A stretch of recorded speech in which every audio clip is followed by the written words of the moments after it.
What up, cappers, gamblers, punters, hustlers, low baggers? Happy August 13th to all of you. 9:01 a.m. here in San Jose, Costa Rica. 11:01 a.m. at the Diplomat Beach Resort, Hollywood, Florida, Miami. We'll be there shortly. I can't talk about how excited I am about Miami right now because yesterday was a disgrace. Awful. I would have to say that yesterday was my worst day of capping of the MLB season. Just missed. I moved from the Jays full game to the Rangers first five. I get talked off the Pirates game. I go 1-5, an absolute disgrace, and it's not going to happen today. We have a huge show. We have Parlay Poppy joining us in 18 minutes. We have Aunt Elf, star of the Sports Keg, joining us 15 minutes after that. 15 minutes after that, we have Drew Martin. I've capped every game. I'm making moves. I'm taking strong positions and backing them, and I'm ready to hammer this card. Yesterday was a disgrace, and it's not going to happen today. Shout out to all the cappers in chat. Apex Orca 78 now. We got Derek Tucker. Derek Tucker said, between NASCAR Sunday baseball last night, I'm up 2,300 on DraftKings from a 121 deposit. Let's keep the train rolling today. Respect, Derek Tucker. Way to go. Oh, Jack Me Off says, I don't believe you. Oh, sorry. He's talking about Derek Tucker. I believe you, Derek Tucker. I read that as I don't believe in you from my guy, Jack Me Off. Bookie Lover Q, top set in the house as MLB was a horror flick. Diamondbacks, and we're going to go quickly over the horrific display I delivered yesterday. I was having even problems.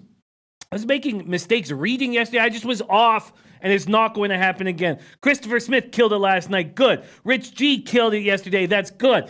Walla Walla Dose, Christopher Smith, Ty Clinton, Viper, and B. We got Mally Mal, Antoine Seymour. Oh, and I'm going to give a shout out to one capper in particular in a second. Jim Rome's a douche. Adrian Bird in the house. We got Coco Bongo. Barry Block says, jet lag, but ready to get this money day. 2-1 last night. Rangers money line effed me, but Pirates and Cleveland money line. Barry Block, what? And Ron Crawford, 2-1 yesterday. Spreadsheet plays today. St. Louis run line. Yankees run line. Texas, Cleveland, and the Cubs. That is a copy and paster. Let me just quickly copy and paste it. But we got a lot of work to do, and I can't spend more than one more minute with this intro. We got to start getting through these games. Nothing ordinary sports now. We got Ricky Bobby. We got Nasty Nate. We got Kenneth Tron. Bookie Lover Q. Walla Walla Dose. Jim Rome's a douche. Pink Eyed Genie. Thank God for Pink Eyed Genie. I mean, I did double up and not hit that first five. And what's Rojas doing batting after Lamb? What a mistake that is. I mean, this kid's not hitting. Just put him in the 8th spot so the pitcher bats after him. Joshua Matvey ready to go, says the cap is fired, Jimmy. Last time I wore this cap, I went perfect. I need another perfect day today. At Young Chillionaire. Joe and Nisi says Miami soon, baby. Bookie Lover Q says happy birthday, Red Girl. Is it Red Girl's birthday? Did I miss that?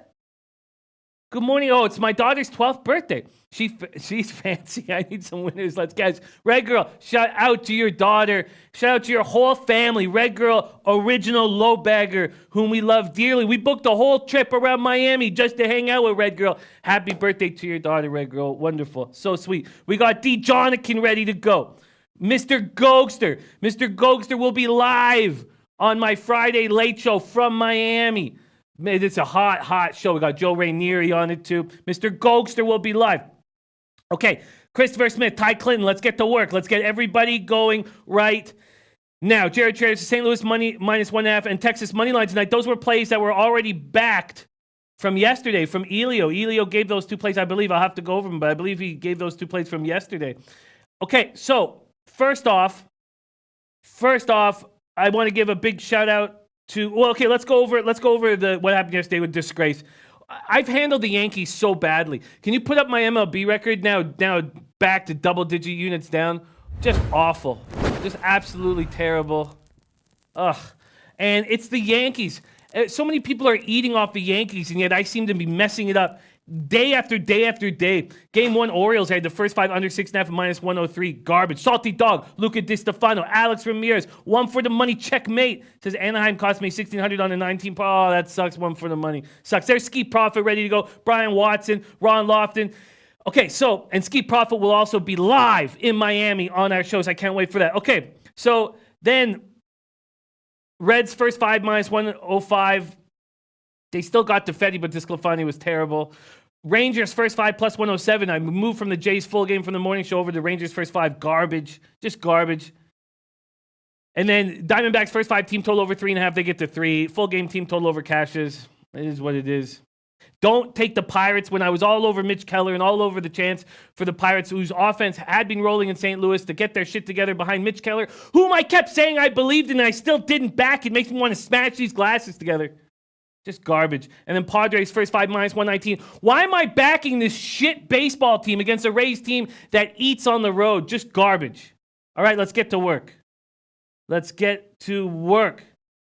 Raymond Reichart said, I'm sick my fart finger. I think he means fat fingers. I accidentally bet Reds team total over 5.5, not the under. I'm so pissed. Oh, I hate that. Okay, let's get to work. And Shears Talat says, if you're into tennis, take Verdasco plus 110. That's our guy Shears Talat giving you a quick heads up. If you want to make some quick cash, back Shears and Verdasco plus 110. And Topset saying, I have Verdasco, thanks. If you got Topset, you got Shears Talat on the same play, get after it. Okay, let's get to work. And Brian Watson says, Kershaw out. Okay, thank you for that heads up. All right, let's get to work. First off, the best play on yesterday's card, and it was the exact opposite of what I'm doing. I'm sitting here scared of line moves like a little bitch. Dom Ricci watches the Nats-Reds line, the Nats line go against him by 40 cents. He doesn't care. He triples up. Nats first 5. Nats team total over. Nats full game, and he cashes them all. Shout out to our Dom Ricci. You want to party with Dom Ricci, you got to come to Miami. Diplomat Beach Resort. Okay, let's get to work right now. We got Guru Sports. Look at Guru. He knows that the Red Sox aren't hitting. He goes again back to the Red Sox team total under 5.5. Cashes it. Shout out to Guru. Mally Mal said, Jimmy, we said Pirates. Oh, God, makes me want to smash this computer. All right, let's get to work. Okay, and Dustin replacing Kershaw. Thank you for the heads up there. And there's DJ Big Boss in the house. Bookie Lover Q. You want to party with Bookie Lover Q? Come to Miami. Okay, so let's get to work right now. We're going to start with Game 1. Astros, White Sox, 81 Fahrenheit, partly cloudy. I assume we don't have lineups right now. I'm just going to refresh this. I assume we don't have lineups, and we don't. That's fine. Greinke versus Cease. Let's quickly look at the market move before I hammer the White Sox first 5 with no fear. This total opened at 9. It's now at 9.5, and Greinke is taking money. But the first half, Greinke's not taking a lot, like 11, 12 cents. The first half, Greinke's taking 10 cents. So I'm going to wait. I'm going to wait for the whole hour to go by. I'm going to wait, and as soon as near the end of the show, I'm going to back the White Sox first 5. I'm going to back Cease and Ronaldo Lopez first 5 against far superior pitchers in the Astros. I'm going to take a shot at Giant plus 260. I'm going to take a shot. All right. Greinke, 11-4, 3.08 ERA. You know, we don't really need to cap this game too much for those of you who were with us yesterday where we did cap it. David Stewart says Astros smash. Topset says I like the first 5 under. Mally Mal says over. Joseph Gomez says Arizona plus 1,700 live. Came back to cash down 6 runs. Joseph Gomez, great job. Nice hit. Antoine Seymour saying Houston, both games today. Jimmy, don't sleep. No, I'm not doing that. I'm tired of this.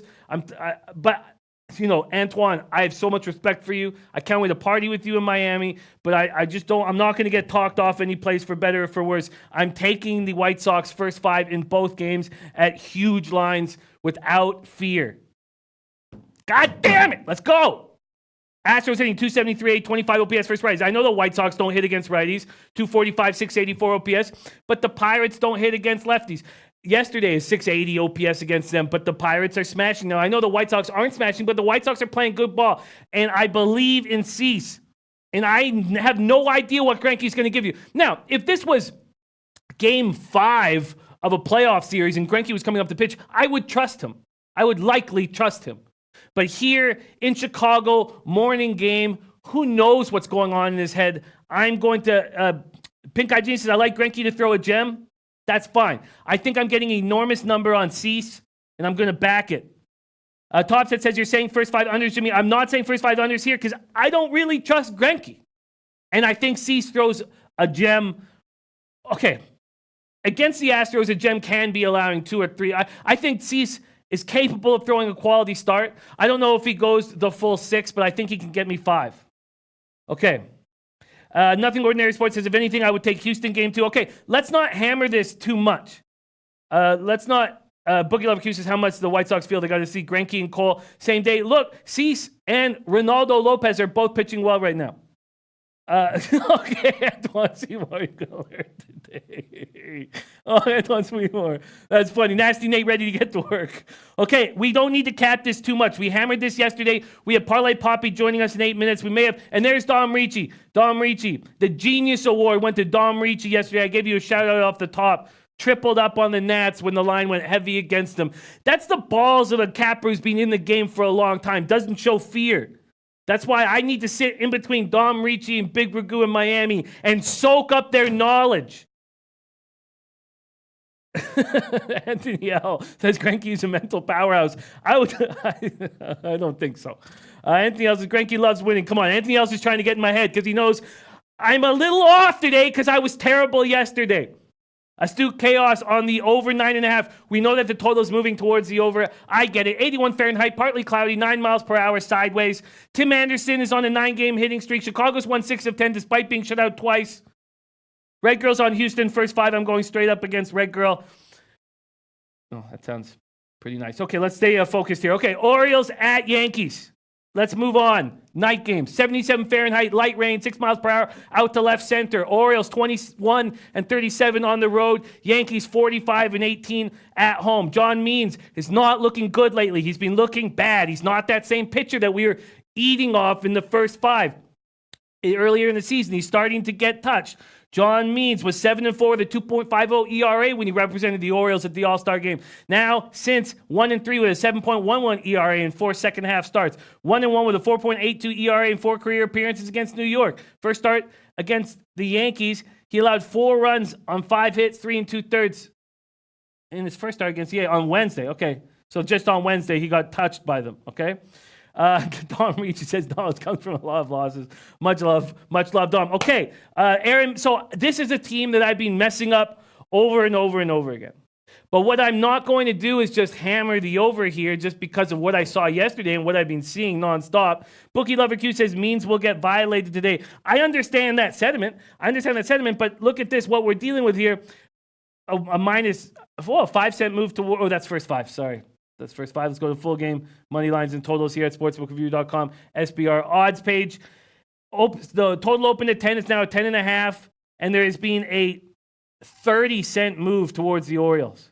A 30-cent move. Astute Chaos is on the over. Red Girls on the Lynx minus 5.5. I'm going to copy and paste that because on this early show, we're not going to have enough time to hammer those WNBA games, but I promise we will on the late show. Now, if anybody has anything to say about them, I'll copy and paste them. Maybe we'll touch on them very, very quickly. David Stewart saying, rain. Careful with the over. Nutflush John says, we always talk about hot streaks in baseball and that you should ride them. Well, last week on the Kedcast, Twatty and Nutflush both talked about Blue Jays team total overs. We're going to make cash, and the boys had. Exactly.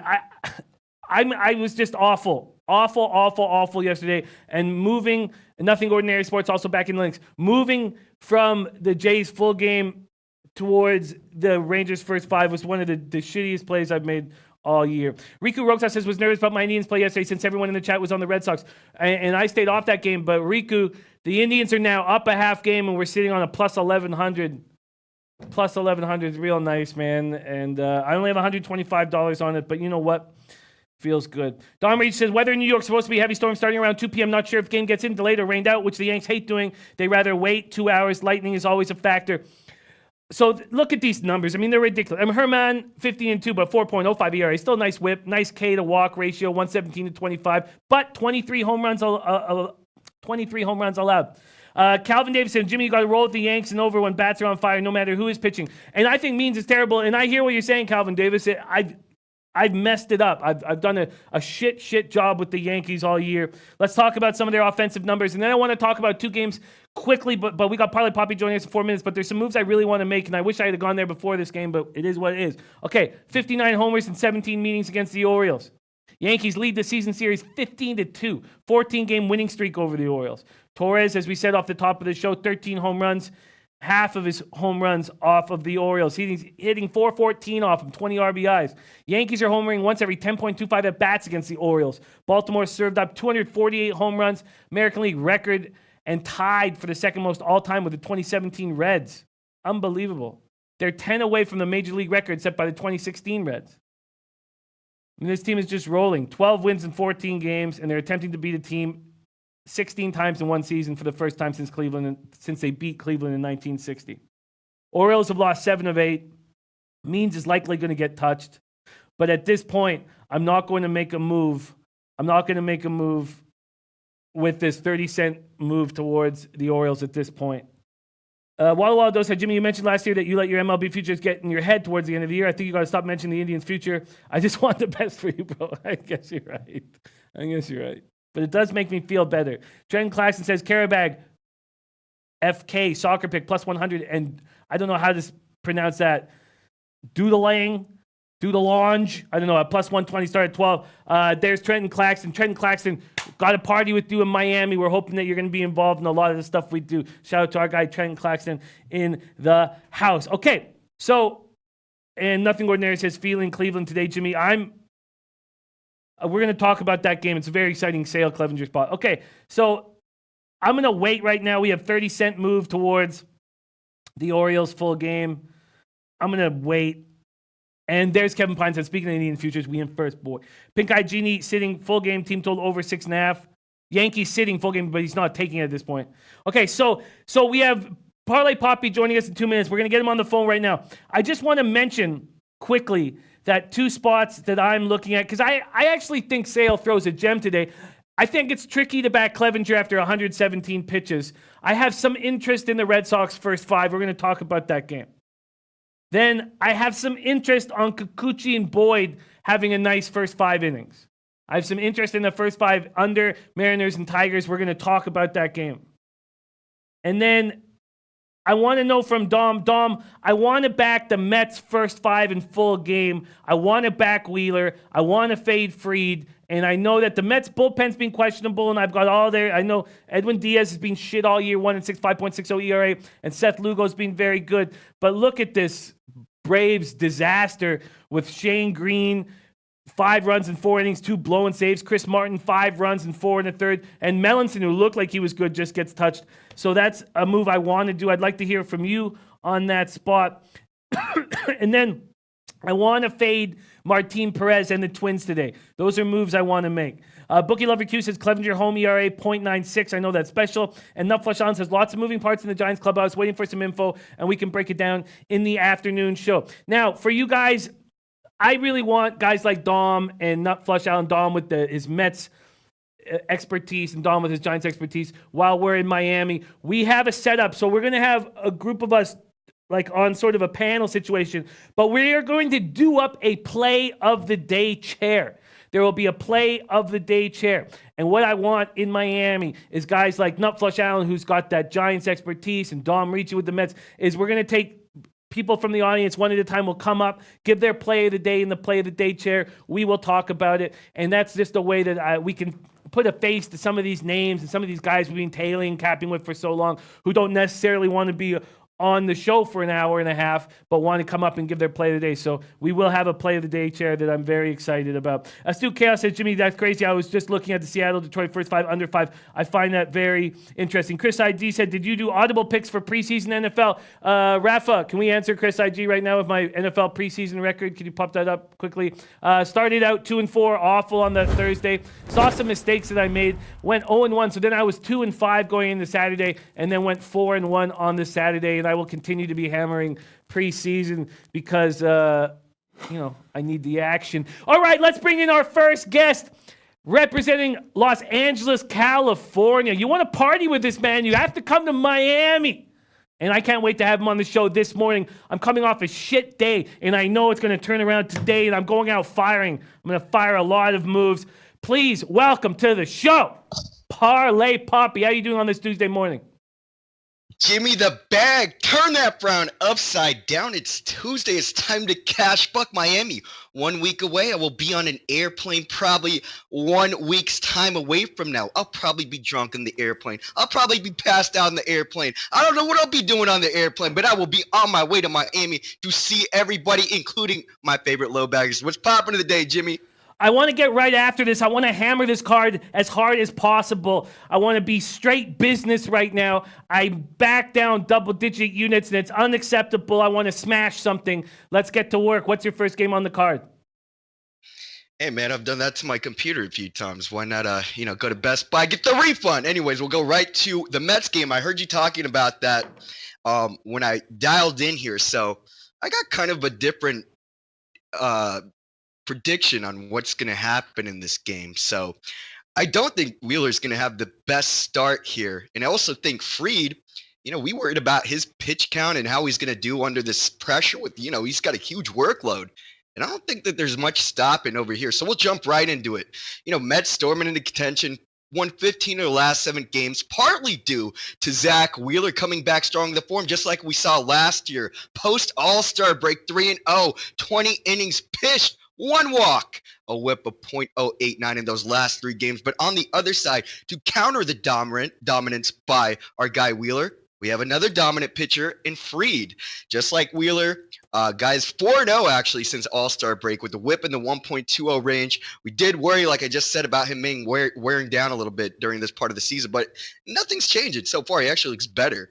So Mets really got a real test right now in this NL rivalry thing going on. They're not playing any contending teams. Yeah, they took 2 from the Nationals.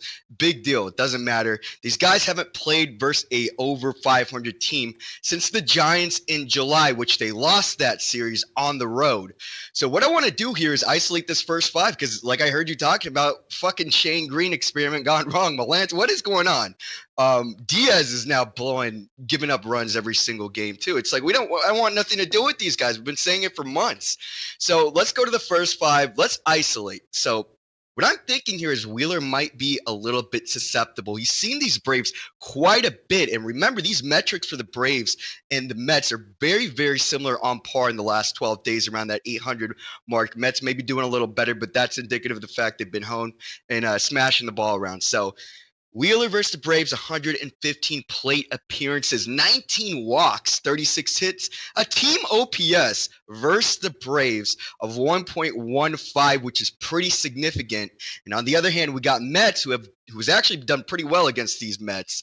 We got Fried who's done really well against these Mets. .780 OPS, 57 at bats, not too much. But the thing is, Fried is also 9-1 versus 500 plus teams that are over that 500 mark. 9-1. That's pretty significant.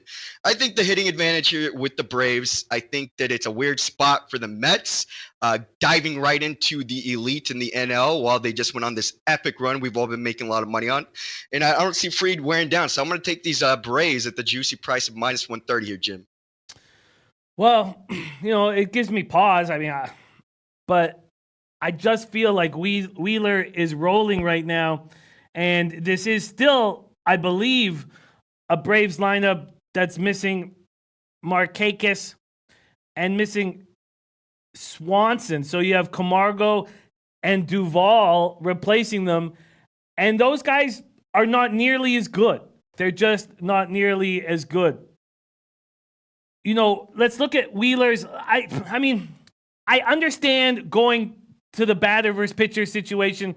I understand with Wheeler being from Georgia that Atlanta has the book on him, but I just feel like this guy is the Mets pitcher you'd want to have the mound in a 1-game series right now. I just feel like he's pitching that well, and I trust him. Let's go over just his last few starts and whether or not we can have faith in this. He's not allowed to run in the last 15 innings. He's just, now these are weak teams he's going up against. White Sox, Miami. Maybe we put a line through it because Philadelphia smashed them, but the Yankees couldn't smash them. 2 earned runs and 6 in the third. Now that was in at Citi Field. So let's go back to the road. Philly on the road, Cubs on the road. He allowed 2 runs in 13 innings. If you take out that one home start against the Phillies, the guy's being Cy Young material. But you feel like Fried's going to make a move here, and you are trusting the batter versus pitcher's numbers. I guess that's what it comes down to.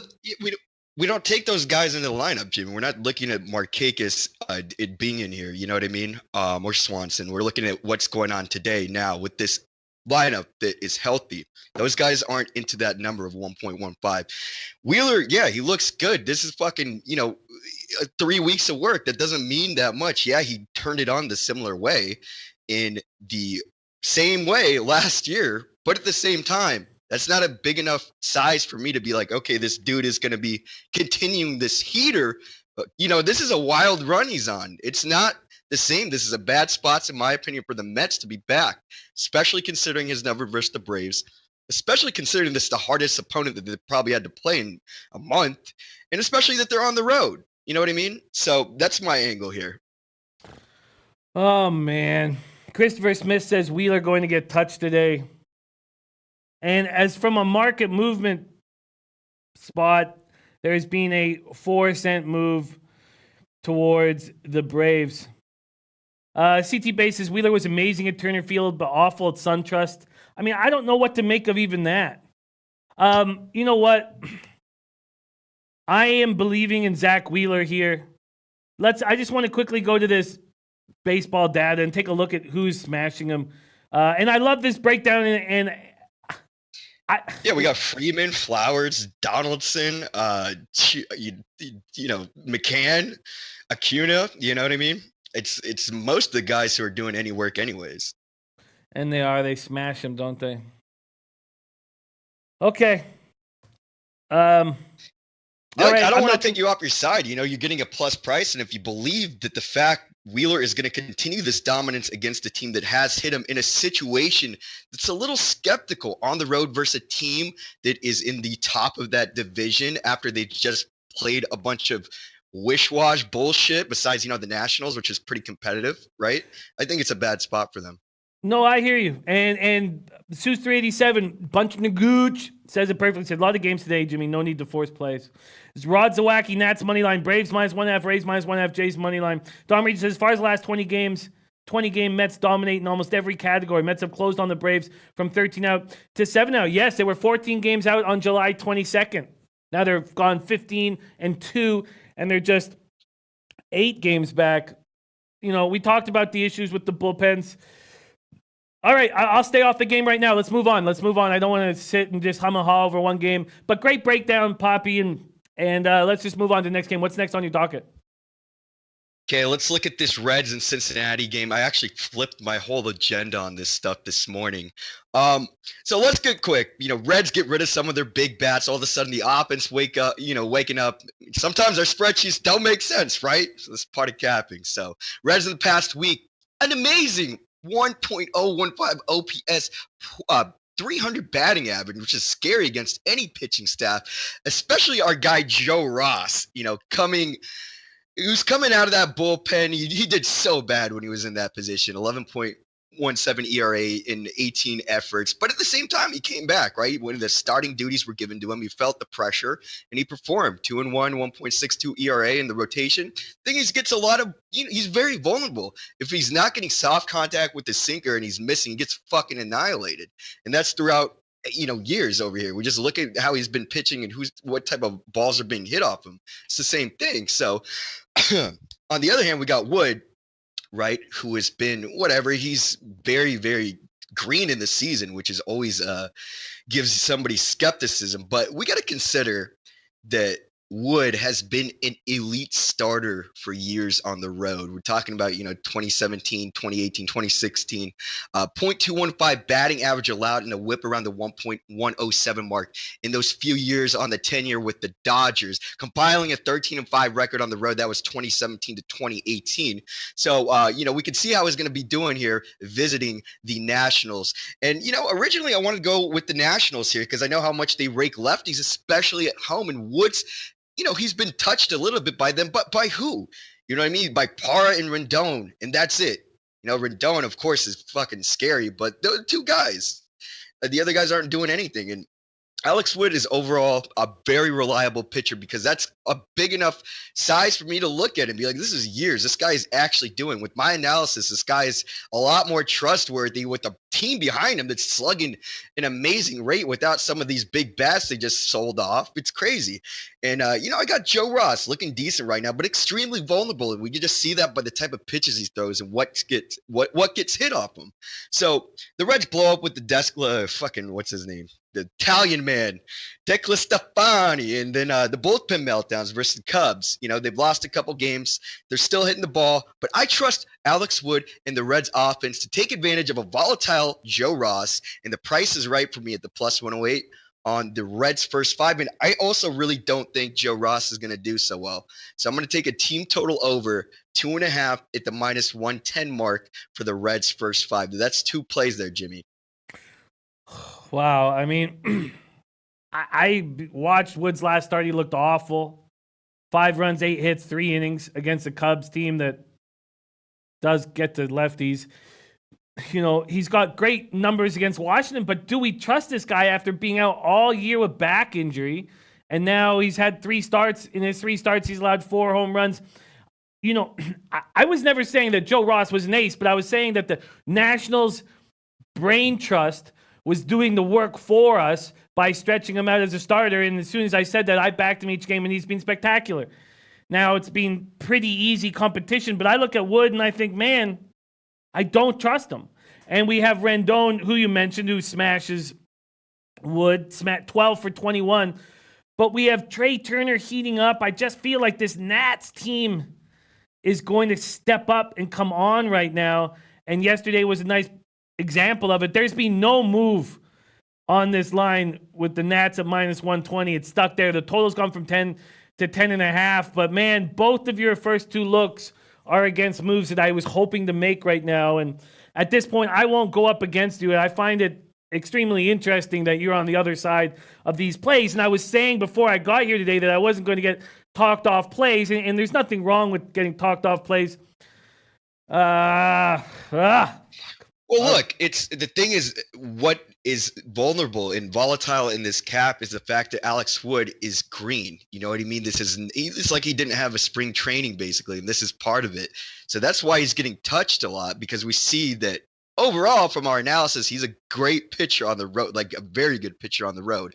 The thing is, the Washington Nationals, it's a dangerous lineup, and it's against a lefty and Wood. So I understand both sides, but for me, I like that price with the Reds. You know what I mean? I would expect there to be a much fairer line, in all honesty, if we're just looking at market metric with what they would put out as a line, off just an overall analytical cap. So I feel like there's value here, plus 108 Cincinnati first 5 in that total.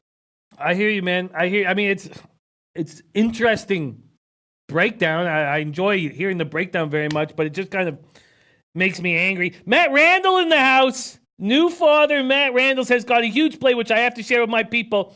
Love seeing that. Okay, we're excited, Matt Randall. Matt Randall back in action. Congratulations again to the Randall family. Okay, what's next, Poppy? All right, so let's go to this Dodgers game and our favorite guy in the world, Yamamoto, the hero. So I don't need to break Kershaw down. Oh, that's right. What's his name? Dustin May, pitching for Kershaw, right? So that was a quick change. I think that happened like 45 minutes ago. So that kind of threw out some of the plays I had. But regardless, we're going to look at Yamamoto here. Back to the Yamamoto train. I mean, I don't need to go break this guy down. I've done it like twice last week. Pre-All-Star break, hero. Post-All-Star break, terrible. The thing about this, especially, we want to remember, Yamamoto is a fly ball pitcher, gets heavy, hard contact. Batting average increases 40 points at home. And versus left-hand heavy Dodgers home run fucking derby. Another disaster in the making. This guy Yamamoto, 66.7 hard hit rate versus lefties at home, which is unreal, and that's a small sample size, but we've been seeing it time in and time out since All-Star break. This guy is getting annihilated even before All-Star break. 0.64 ground out to air out ratio, 17 walks. This guy is not going to make it here unless something drastically changes. So the fact that Yamamoto is looking, atrocious. We have the Miami Marlins bullpen who actually looked pretty decent for a little while, but in the last 12 days, that Marlins bullpen has gotten punished by the long ball. 25% home run to fly ball rate. Way above the median. That's not going to stay there. And a ground ball rate of only 41%, a FIP of 6.4, leaving 88% on the bases. I mean, that doesn't add up to this Marlins bullpen being able to hold anybody down, especially these Dodgers who are relying on that home run ball and who are completely annihilating everything in their paths. Yes, they have a little bit of a lull in offense. They're coasting. But if they're going to be coasting, why not coast against Mr. Yamamoto, fly ball, cash buck hero in this Miami Marlins bullpen? So I think that the totals are now off the board. So what you guys want to do is, I don't think that the number is going to change. I think there might be an adjustment in the overall number for the team, or not the team total, the over under. The team total are not going to change. I don't think they're going to change. I think they're going to be at 2.5 for the first 5 and 4.5 for the full game. So I'm going to take both those for the Dodgers. Team total over 2.5 first 5, and then the full game 4.5. That makes a ton of sense to me that Yamamoto is going to get touched by the Dodgers. It just makes a ton of sense. Sorry, a lot of things going on right now. A big market move towards the New York Mets. Pinnacle leading the charge in the last 8 minutes or so. Big market move towards the New York Mets. Don, you say, Jim, I'm waiting on Mets. You know, the safest play might be that team total over 4.5. I do think first 5 under is a play. And then back to this Dodger spot. That just, simply makes a ton of sense for the Dodgers to fade Yamamoto. Let's see what's going on with Pinnacle market moves right now. Let me refresh it, see if they've even pulled it from the board. Team totals for the Dodgers. No, they haven't, but they have May listed. Over 4.5 at -138 is the full game, and the first 5 is over 2.5 at -106. You just have to feel like Yamamoto's going to continue to get touched. He's just been bad. I mean, there's no other way around it. Sorry, let me get to my notes quickly, and then we'll move over to Ann L. Here we go. Marlins fought against the Braves. They played well enough, but Yamamoto, after giving up 6 runs in his first 6 starts, 19 runs in his past 4 starts, and he's second-guessing himself, and that's what kids do. Once they first start, they start out, lights out, and then they start getting touched, they start second-guessing themselves. I'm going to tail both those moves here. Dodgers, first 5, team total over. Dodgers first 5 team total over is 2.5 at -106. First 5 team total over 2.5. We got to make moves. -106. We got to make moves. Is there another game that you're looking at? Full game team total over 4.5. I checked out everything. I know we got to move on to our next guest. So right now we'll just keep it at these plays, and make sure to check your book and maybe 20, 30 minutes to make sure you get those lines for the Dodgers game, because that I know is probably not on some of the books. Beautiful stuff. So could you review your play quickly, Parlay Poppy, and then let us know where we can find you on Twitter? Yeah, so we're going to go the Braves first 5 -130. We're going to do the Reds first 5 +108. And their team total over first 5, 2.5 at -110. And Dodgers team total over 2.5 and team total over 4.5. And we will tweet those lines out once we get them. There we go. There's our guy, Parlay Poppy. We're all business today, but no, when we're in Miami, we're going to be mixing business with party. But don't think we're just going to party in Miami. We're going to be capping our asses off there, working together as a group to find winners. We have some Matt Randall play of the day. We got a Lamont Williams max bet, but let's thank Parlay Poppy for joining us. Much love to you, Parlay Poppy. Enjoy your day, and thanks so much, homie. Peace out, dudes. There he is, Parlay Poppy. Matt Randall, taint play of the day. St. Louis, Kansas City, under 9.5. Lamont Williams, max bet. Houston, first game run line. And then let's bring in our guy, Ant L. I can't wait to hear his breakdowns on this card. And I'm coming off a shitty day. I was just off, and I need redemption now. And I hope that you can lead us to some glory. First off, how's your Tuesday morning? It's pretty good, Jimmy. Well, let's get right to work, my guy. What's the first game on your card? I am on the Tigers-Mariners game. Right now, you got Kikuchi and Boyd. Boyd is actually pretty good this He's got a 4.16 ERA, 3.78 FIP, 3.35 Sierra, and a 1.17 WHIP. He's also got a outrageous 31.9% K rate, which is one of the reasons why everybody and their mother was looking at Boyd to trade for the Tigers. And on the other end, Kikuchi just fucking awful. 5.34 ERA, 5.88 FIP. I mean, he's just probably one of the worst starting pitchers in the league right now. But then you want to look at these offenses. They're both very mediocre right now. The Tigers is worse, though. The Tigers lineup is absolutely putrid. In the last 30 days, they have an 84 WRC plus and a 0.0 WAR. So to put that into context, a 0.0 WAR basically just means they're throwing out a AAA lineup. It's just so bad. And then you want to look at the bullpens here. Both of them are pretty mediocre, but the Tigers bullpen is pretty atrocious also. This is one of those situations where everybody wants to go, hey, how are the Tigers minus 160? And the reason why the Tigers are minus 160 is because of the starting pitching matchup. And, I talked to you before, starting pitching matchups tend to overinflate. I mean, the line gets involved with these starting pitching matchups, and they like to ignore the lineups. They like to ignore bullpens, etc. I made this game at minus 120 for the Tigers. I think Boyd is a lot better than Kikuchi, and with that matchup, I had this line at minus 120. But at minus 160, that gives me a lot of value on the Mariners. So I actually took the Mariners at plus 145 full game. That makes enormous sense to me. I don't know if I have the balls to pull the trigger, but if you look at this terrible Mariners offense that's not hitting at all. Mariners scored in half of, so they've lost 8 of 9. In half of those losses, they've scored 2 runs or less. They've scored more than 4 runs. They haven't scored more than 4 runs in their past 8 games. But they have Vogelbach, Santana, and Narvaez, who are capable of hitting the ball hard. I know they opened the year smashing lefties, and they no longer are smashing them, and their numbers have come down, but they can still get to them. Your play on the Mariners makes sense to me. What do you think about the first 5 under? Because Kikuchi, I know he's been awful, but he held San Diego to 1 run, 4 hits, 5 innings, struck out 8 on Wednesday, and he shut down this Tiger squad on July 26th, 2 runs, 7 hits, 6 2/3. What do you think about the first 5 under 5? That's a pretty decent look also. Because, like I said, I think the Tigers should be a favorite here. It's just they're way too big of a favorite.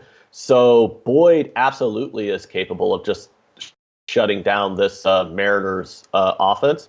First 5 under 5 is not a bad look either.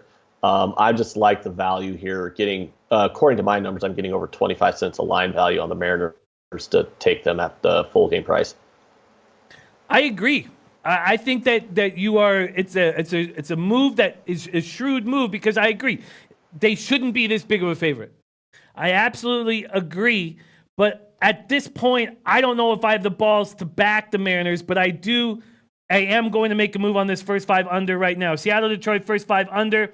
There has been no movement at all. No movement at all at BetOnline, nothing. Open at minus 115, still at minus 115. There is a minus 111 at Pinnacle. I just would be very curious to see if there's been movement on it at Pinnacle. Pinnacle opened it up at minus 102, so a 9-cent move towards the under at Pinnacle. Oh, I like this spot. I mean, it doesn't necessarily equate to victories, but I'm going to take it right now. First five, under 5 at minus 111, and I'm on the board. Beautiful stuff. Okay, let's see what's next on your card. I'm excited. I'm on the Rangers Blue Jays game. Right now we have Lance. We all know what happened yesterday, but yesterday was yesterday. So the Rangers are coming back with Lance Lynn, and the Blue Jays have Pannone. Is it Pannone? I don't know. Too many vowels in that name for me to figure out. But Lance Lynn has been great this year. He's got a 3.60 ERA, a 2.93 FIP, a 1.19 WHIP. He's got a 27.7% strikeout rate right now. He's almost at a career high strikeout rate. He's been fantastic. And he's actually, you could even say he's gotten unlucky this year, because his BABIP against him, his batting average of balls in play, is at 327, which, I've talked about BABIPs before on the show, where league average is normally around 290 to 310 is normally what you should expect a batting average of balls in play against for a starting pitcher.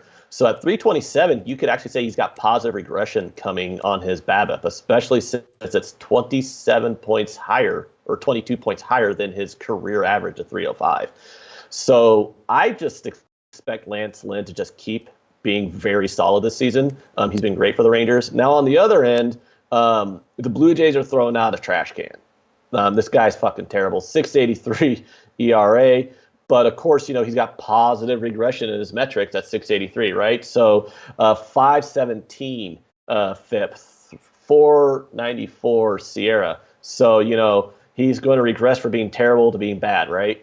58% left on base percentage for Pannone, which is terrible, which basically means anytime guys are getting on base, he's not getting people out. He's not getting out of these jams. I don't trust this pitcher at all. So this basically just means I'm on the Rangers first 5 run line, -0.5 at -105. They have a substantial starting pitching edge here. I want to avoid the bullpens. One caveat here, if you want to follow along, is the Blue Jays do have a much better offense over the last 30 days since they brought in all those young guys. They're all hitting pretty well, and the Rangers offense has been pretty quiet. So if you have some trepidation about wanting to tail that play just because, the Blue Jays offense has been so much better than the Rangers offense over the last month and a half, I don't blame you. But I definitely trust Lance Lynn in this spot, especially since it's a bounce back spot from yesterday. We all know how when a team gets blown out by 27,000 runs, they come back the next day and play hard. So I'm on the Rangers first 5 -0.5 at -105. I love it. I absolutely love it. We've also seen Lance Lynn when his tits aren't sweating buckets, he's pitching extremely well. We saw when he was in Oakland. We saw when he was in different spots. When he's in Texas, it's just too hot, and he's still pitching okay. But I think this is an absolutely great spot for him to step up, and we see what happens after a team gets destroyed. I understand that we have a better edge first 5 than full game. I'm with you 100%. -105 everywhere but Bovada and UWager. Bovada -115, UWager at -110. I think this is a great call, and I am immediately on it as well. And it's Pannone. It is Pannone. But Pannone's no good. But he's one of those guys who's like, he can be very good. We've seen him be untouchable 10% of the time. He's either untouchable or 10%. Awful. So I'm with you completely. I like this spot a lot. And I'd like Lance Lynn to step up and turn the table after a big loss and lead. He's been a leader all year. I think this is a really good look, and I am tailing it. Great job, Ant. Love it. Do you have any more notes on that spot, or do you want to move on to the next game? We can move on because I still got a couple more games. So I want to burn through this, Cool, let's do it. Indians, Red Sox. This is the marquee matchup of the day. I love big starting pitching matchups. We got Clevenger versus Sale. I know a lot of people think Sale sucked because he's gotten blown up a number of times this year, but he's also thrown lights out plenty of times. Like his last start, I think it was like 12 Ks, 8 innings, no runs. So Sale's still Sale. I mean, he still has that ability to be him. But the problem is he's going up against Clevenger, who's been consistent all year. We've not seen Clevenger get blown up. Clevenger's got a 3.02 ERA, 2.68 FIP, 3.11 Sierra, a 1.01 WHIP, 36.6 K percentage. Clevenger is an absolute stud. I love Clevenger. Sale, on the other hand, 4.41 ERA. All of his advanced numbers are actually pretty much the same as Clevenger's. But then you want to look at the lineups. The lineups here are both pretty good. They're actually kind of a wash. Over the last 30 days, the Red Sox actually have slightly better numbers than the Indians, but not so much better that it should be that big of a concern, especially when you have Clevenger on the mound. But you want to look at the bullpens. And it's one of the reasons why I took Indians full game yesterday was the bullpen situation. The Indians have a bullpen that's got a full run and a half better ERA over the last 30 days. Their FIP is off the charts better. And their walk ratio, they're now allowing 1.5 walks per 9 innings fewer than the Red Sox bullpen. And anytime you want to bet on a full game and you're wondering why the hell a bullpen is trashing the game for you, it's, oh, yeah, that's right. They brought in this guy after the starting pitcher pitched a great game. And what did he do? He walked the first 3 batters, right? Well, you don't really get that with the Indians, and you're probably going to get that with the Red Sox. So I am taking the full game on the Indians, plus 102.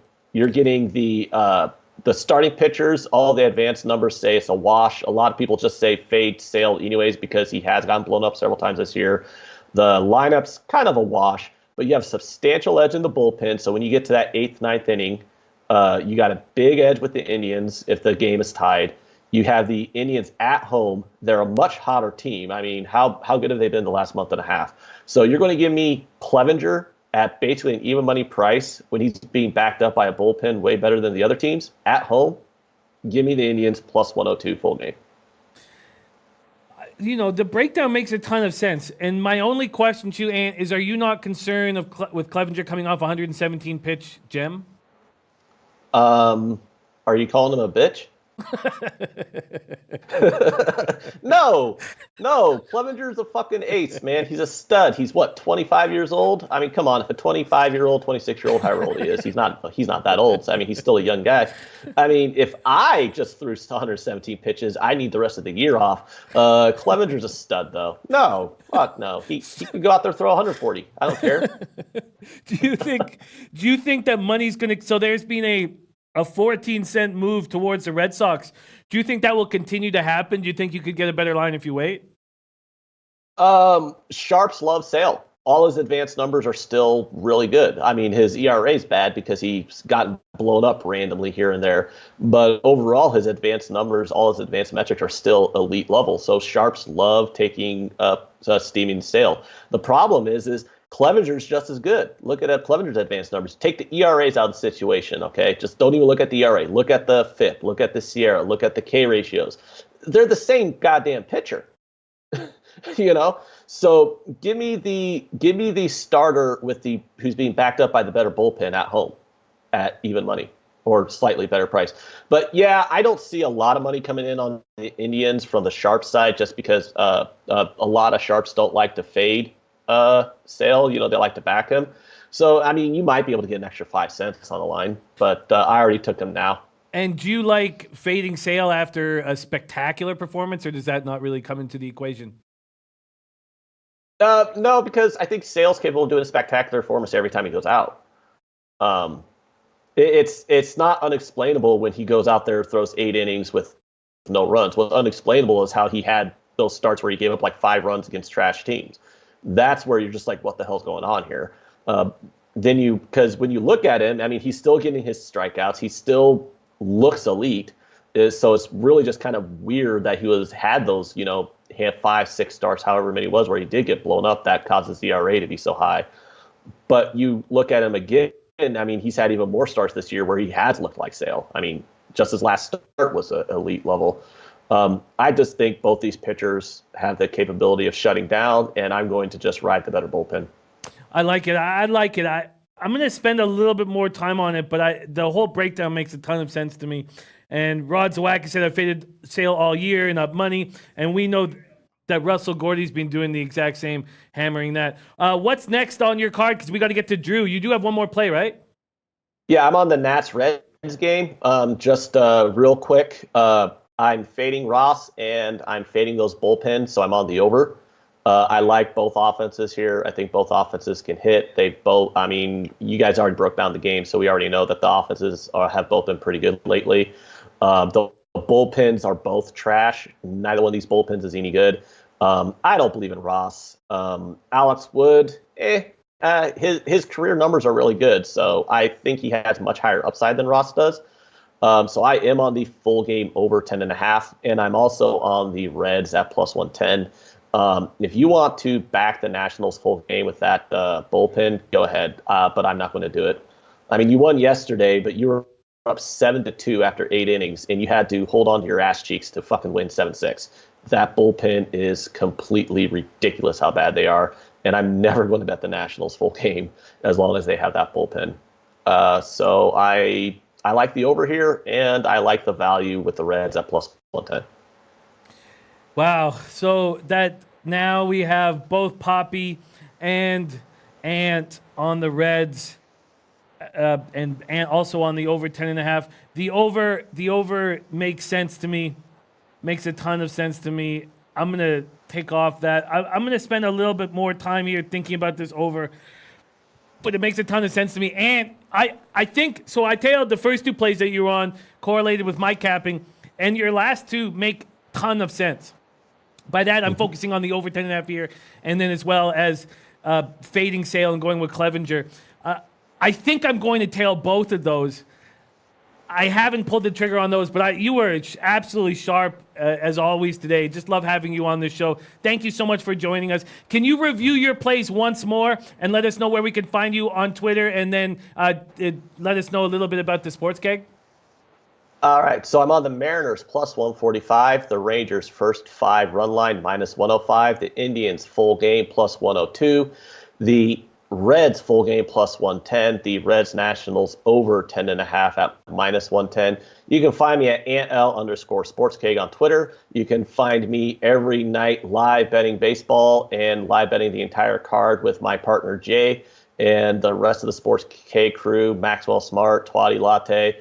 At the Sports K YouTube channel. You can find Jimmy there on Wednesday nights. He likes to join us. And we live bet the card, baseball, basketball, when basketball season starts. Football season is coming up. We can't wait. We even live bet NASCAR. I think we're up 10,000 units live betting NASCAR this year. So that's an exaggeration, but still. Oh, great stuff, and I'm a huge fan of the Sports Keg and the work you do there and the work you do here. We love having you on Tuesdays. Thank you so much for joining us, man. Have a great day, and I love your card. Have a good one. There he is, NL star of the Sports Keg. We're going to move right over to Drew Martin immediately. I love the looks the guys have had on this card. Very, very interesting. And now we have Drew joining us on this Tuesday morning. Drew, how you doing, my man? Good morning, Jimmy. Happy Tuesday morning to you and the Low Bag family. I'm doing good, man. It sounds like Poppy, Parlay, and Ant we're rolling in with the picks, and people are liking them, so hopefully I can keep this train rolling. Well, let's start rolling right away. I know we don't have a lot of time, so what's first on your card? All right, got two plays that I'm personally invested in right now, and one that I'm kind of on the fence on, so I'll share them all right now. Boston, Cleveland. We got Chris Sale versus Clevenger. You know, I in this juice ball era, as far as two pitchers going at each other post All-Star break with both under a 3 xFIP. Not sure it's happened many times, if at all, this season. Chris Sale, of course, with a 2.98 xFIP. Clevenger, even better, 2.60 xFIP. As we start to get down to the end of the regular season, and we see it all the time in the playoffs, dominant pitching just taking over. I could see that happening tonight. Add in the fact, last 30 days, both of these bullpens have been very good. Cleveland bullpen, 2.48 last 30 days. And of course, after the trade deadline, shuffling of bullpen arms, love to look at that stat. And Boston actually not bad. Under a 4 FIP from the relievers. So overall, I think pitching takes over. I do like Boston here sidewise. I haven't bet it yet, but just Cleveland against lefties has been below average. I just think there's more value, Jimmy, on this under of 8 tonight in Boston and Cleveland. So I'm in it for 1 unit. Wow, you know, that's the first good thing I've heard about the Red Sox bullpen in quite some time. We were talking about them yesterday having blown 21 saves, and I know that yesterday doesn't count as a blown save because it was tied going to the bottom of the ninth, but another shit show from them. But you're right. I mean, don't let the blown saves count as much as the analytics, and that's why you're talking about the xFIP there. That's interesting. Also, this total, though, again, one of those spots that, you know, Gin Rummy hammers. Yesterday opens at Pinnacle at 9. It lasts there for 7 minutes till it's 8.5. And then it lasted at 8.5 for almost 9 hours. For almost 9 hours till it got to 8 last night. I understand backing it. Let me ask you this. I don't know if I'm going to pull the trigger just because I still fear that Red Sox bullpen. It makes sense. But what do you think? If I gave you a free play on the side, who would you take in this game? I'd be on Boston. And I know Sale overall for the course of the year hasn't been necessarily a good bet on, actually not very good at all. But Cleveland against lefties has not been very good. I believe their WRC is 91, 9% below average in MLB right now. Plus the fact I think Chris Sale's coming on. When you remember his spring training, he really didn't push it too much. And in the beginning of the season, there was talk from the people that really know the Boston camp well, as far as he was using his first couple starts almost as spring training to kind of overcome what people have been saying is his Achilles heel down the stretch, not pitching as well. So I think that's starting to change this year. And we saw it, 2 starts ago, and his last start pretty well, I believe. I don't have his numbers in front of me, but I know 2 starts ago, man, he was almost lights out. I believe they won 3-0. I was on Boston that night, and I circled him as looking to bet on Chris Sale going forward. So I do like Boston here at the -115 number. Wow, this is such an exciting game, such an interesting game. And I'm being told to stop talking about it because the future is getting in my head. But I'm sitting on that plus 1100 on the Indians to win the division with just 125 on it. But it's still nice 4-figure payday there. And Rod Zwacki giving us a final score of 4-2 Indians. Gas Station Sushi says no value on the under with the Red Sox at 8. And Mally Mal says right under 8. I said it too, Jim. So different looks from Mally Mal and Gas Station Sushi, two cappers that we have enormous respect for. Randy Lockhart saying Indians top-ranked bullpen in all of MLB, while the Red Sox ranked 15th. But then Guru saying Hand has 2 blown saves in the last 2 days. Jimmy, he's not much better. So a lot of truth from all of those sides. Red Girl on the Indians money line. And Bookie Lover Q, I don't know Benny. So let's talk on Twitter. We'll do some DM talking because I don't know who you speak of. Okay, beautiful. This is the most exciting game on the card, without a doubt. What's next, Drew? I like the comment Sale and Bauer, both head cases in the chat box. Good one there. The other game I'm involved with is the St. Louis Cardinals, Kansas City Royals tonight, and really just looking to ride this hot hand of Jack Flaherty, man. Finding different ways to bet on the Cardinals can be tricky. It's an NL team on the road in an AL ballpark. Not really the situation I love to bet, but sometimes you just got to follow this hot hand of the pitchers, and he's got one right now. 31 1/3 innings, only 26 base runners.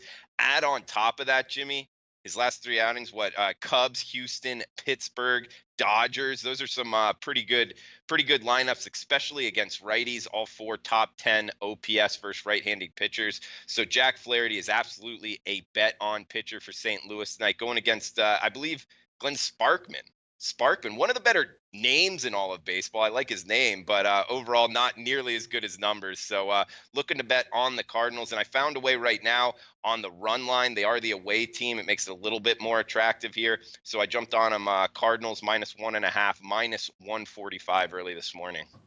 Yeah, I get that. What do you think of Sparkman's dichotomy between home and road? Like, what do you feel about how incredible he's been, or I shouldn't say incredible, how good he's been at home and how bad he's been on the road? Matt Randall's taint play of the day is under 9.5 in this game. Matt Randall, I know you're here in the chat. Why did you take the full game rather than the first 5, Matt? I'd be very interested to hear that. What do you think about going under this total and trusting Sparkman?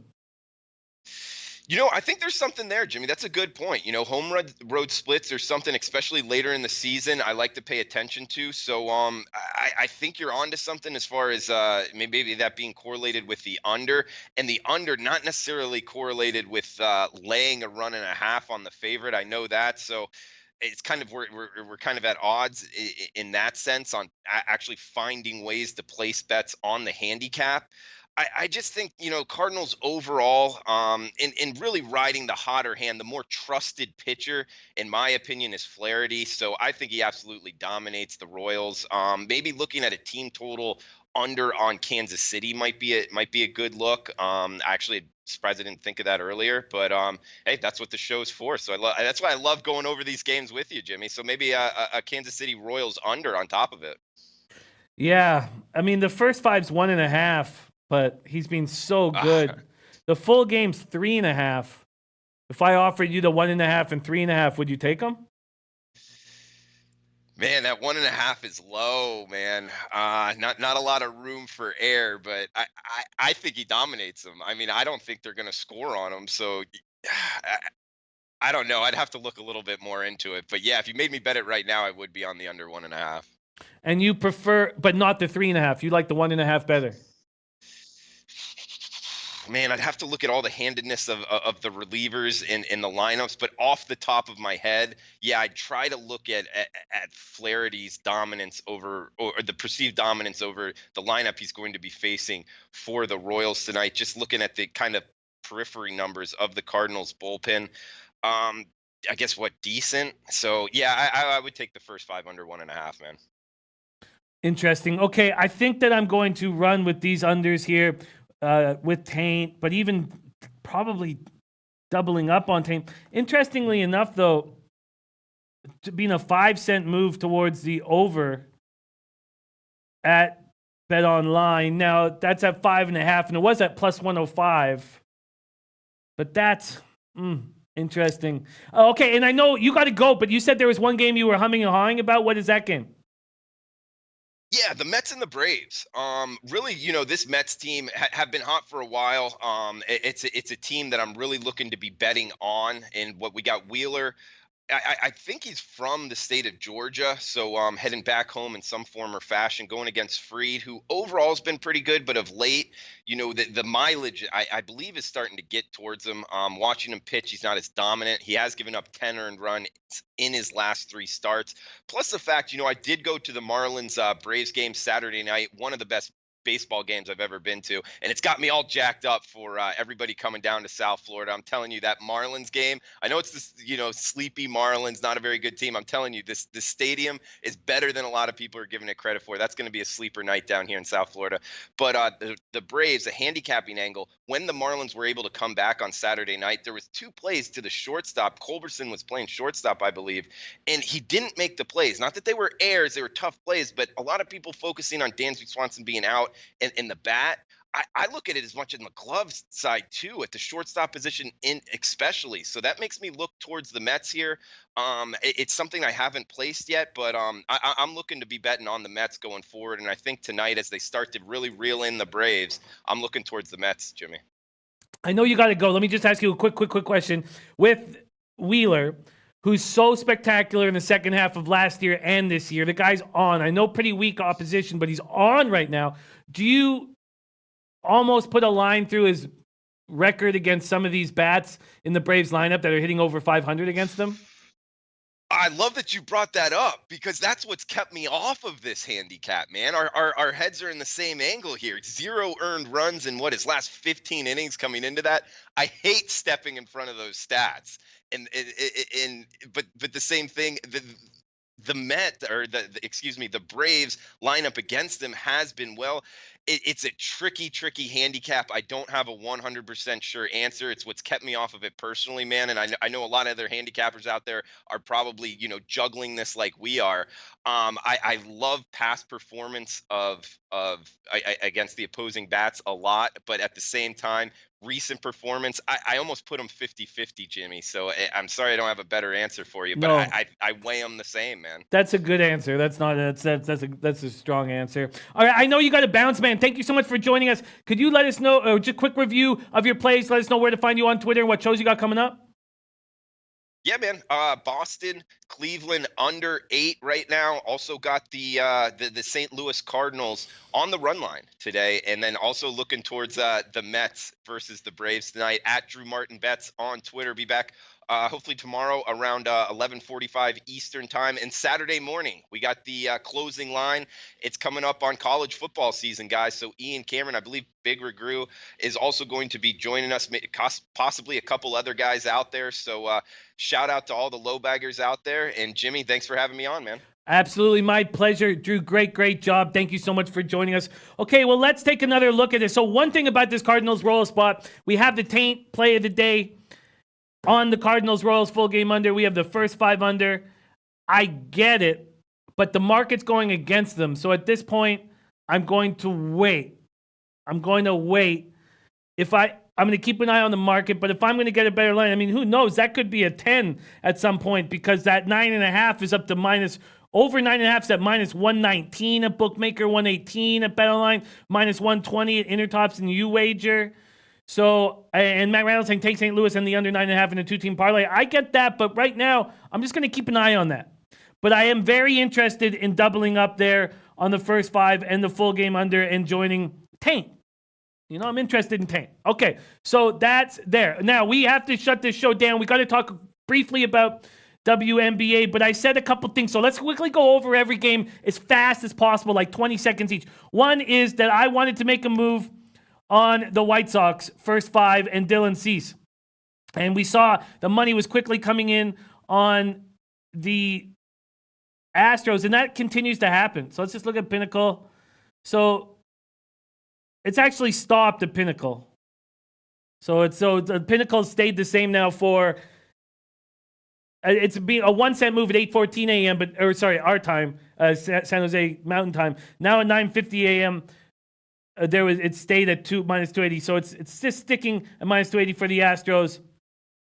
So I'm going to. Yeah, Von Polo, I'm with you guys. It does make me I am a tiny bit concerned that every single person on the chats, on the links and the aces, at least aces first half, that does make me a tiny bit concerned. Oh, and there we go. Atlanta Dream +13. There we go. There's Von Polo on the other side. Von Polo, what do you think about the first half aces? Love to hear what you have to say about that. Oh, and Von Polo, I sent you a message on Twitter about Miami. If you could take a look at it, that would help us here.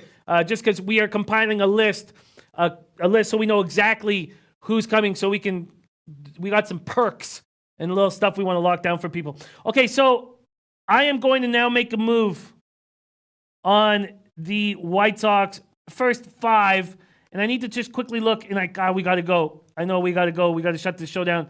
I'm going to look at spreads. +0.5, I'm getting +160. I think I'm going to take that. I would like to win if there's a tie. So I'm going to do that. I'm going to take +0.5 on the White Sox. First 5 White Sox. +0.5 at +160. That's available at BetOnline and Bovada at +160. Okay. So I'm doing that. I'm taking the White Sox first 5 +0.5. Okay, let's see what you guys are saying. Who's going to stop Liz Cambage? And Cambage has also come out about her boozing since the All-Star break. Curious to see how that helps. And Von Post, I think my wife reserved a rental car. Again, that's going to be like $30 a day parking, and I don't want you spending that kind of. I want all that money for us partying, not for parking. But we'll talk about that, Von Polo, whatever works, because we can pick you guys up, and we've got plans to help for travel and all that stuff. Okay, so then Orioles, Yankees, I have no move on, but I've got to fix that. I think I'm going to follow through on this over that you guys are on for full game over in that Reds Nats that Aunt L is on. It just seems like it keeps moving in that direction, so I'm going to move with it. I'm going to take the over 10.5 at -108. Over 10.5 at -108. So that works with your guys' idea that Joe Ross is going to get touched. I think Alex Wood can get touched. We know these bullpens are trash and these offenses are hitting. So I'll take the over 10.5 at -108 there. Then we have Quintana, Vargas, we haven't talked about. Cubs, Phillies, that's going to have to be hammered on the late show. I'm on the Rangers, first 5 -0.5 at -105, backing old Pizza Tits Lance Lynn in a cooler setting. So I'll be backing Lance Lynn against Pannone, first 5. We had very interesting stuff about the Red Sox, Indians here. Mariners, Tigers, I'm on the first 5, under 5 at -111. I backed Poppy on these team totals for the Dodgers. Dodgers team total over 2.5 and over 4.5 against Yamamoto. I backed both of those. Then we have a lot of discussion about the Mets Braves game, and I'm taking my leans off the board right now. Feel more comfortable doing that. Just more comfortable doing that. Russell Gordy saying Houston winning both games. Well, if any of them are tied first 5, then I'm going to make money. So then we have the Astros White Sox game too. We're going to talk more about that on the late show, but you guys know my plan. I'm going to back Nova. I'm going to back them first 5. And he's already looked good against this Astros team. Then we have Twins Brewers here. I want to back the Brewers badly. We didn't talk about this Chase Anderson, Martin Perez. I know we got to close this show off in like 30 seconds. This is like the last game that I knew I wanted to talk about here. Let's quickly look at this Twins Brewers spot. Money coming in on the Brewers, and it makes sense to me. I'm going to back the Brewers. I'm going to back the Brewers. I'd like to see what first five. I'd like to fade Martin Perez. And we know that Yelich is back. So I'm going to do both. I'm going to make a move here on Chase Anderson and the Brew Crew. The first thing I'm going to do is I'm going to take the Brewers first five minus a half.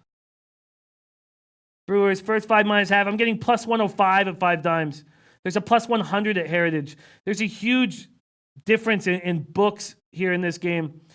But I'm going to take it plus 105 at 5 dimes. So I'm going to take the first five minus a half at plus 105.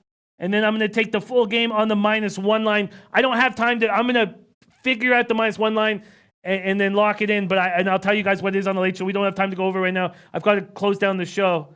And then, so first five -1, I'm going to do that. And then I'm interested in the Cardinals Royals with the taint and the under. I'm very interested in that. We've got to talk about Gallen Gray on the late show. Anderson Bummy on the late show. Would like to know what Nutflush Island's doing with the Giants. Then Trevor Williams, Canning, Pirates, Angels. I'm not just going to go right back to the Pirates because I didn't take them yesterday, but I need to make a move there. And then we have Brandon McKay versus Eric Lauer against those heartless Padres. We're going to talk about that. And then we have the WNBA that we haven't moved on right now. Let's just quickly look at and then we're going to close the show in less than 30 seconds. WNBA, and Bookie Lover Q says, nah, I'm on Twins. That scares me, Bookie Lover Q, but I'm not going to do that. And then Twins, or full game here. Just look, if there needs to be a move made now. The Liberty money coming in on the Lynx. They're now 6 points, 6.5 at Heritage. Wow, Bovada's still hanging at 5.5. So everybody on them, I haven't heard anyone. Russell Gordy says, on Twins, Jimmy. Cleveland took their candy. This is a Twins team that hasn't been there. And I don't know if they have it right here. I know Baldelli does, but I don't know if they do. So I hear that, Russell Gordy. I'm going to back the Brewers, and I'm going to back them with confidence. I mean, if the Indians took the Twins candy, the Cubs have the Brewers candy. Everybody likes candy. Then we have Dream Aces. So I'm going to wait on this, but it might be a mistake waiting, not making a move. But I hear that you guys are all on the Lynx. And I know that there's a bit of a difference with some of you on Dream full game, but a lot of you guys on the Aces first half. I'm going to wait. I've got to make move. Christopher Smith says Minnesota wins. All you guys, that does concern me. But I'm with Rich G. Twins fading, young team, losing steam, fade Twins. And that's what I'm doing. And I'm also fading Martin Perez with confidence here. And back to Chase Anderson. All right, we got to go. We have a big show here coming up, that betting show that starring the great Donnie Rightside and Teddy Covers. So I've got to bounce. But thank you guys so much. I think we're going to have a nice day here. And I love this stuff from our experts. They were all sharp. Parlay Poppy, Ant L, Drew Martin. And the chat was on one. Much love to all of you guys. Ski Prophet says, get that 5.5 at Bovada if it's available. Well, that's enough for me. Okay, I will do that. I see all you guys on it, and it's available at Bovada. So, okay, I'll grab Lynx. Minus 5.5. That's available at Bovada. And Bovada at minus 110. So I'll grab that right now. And I'm not sure how I'm going to handle it with what my book is hanging. So I'm not entirely sure how I'm going to bet that, but I will take that for show reasons. Okay, much love, you guys. Thank you for all your work. Let's get this money. Yesterday was a bad day and it's unacceptable. Leche, hey, los bookmakers!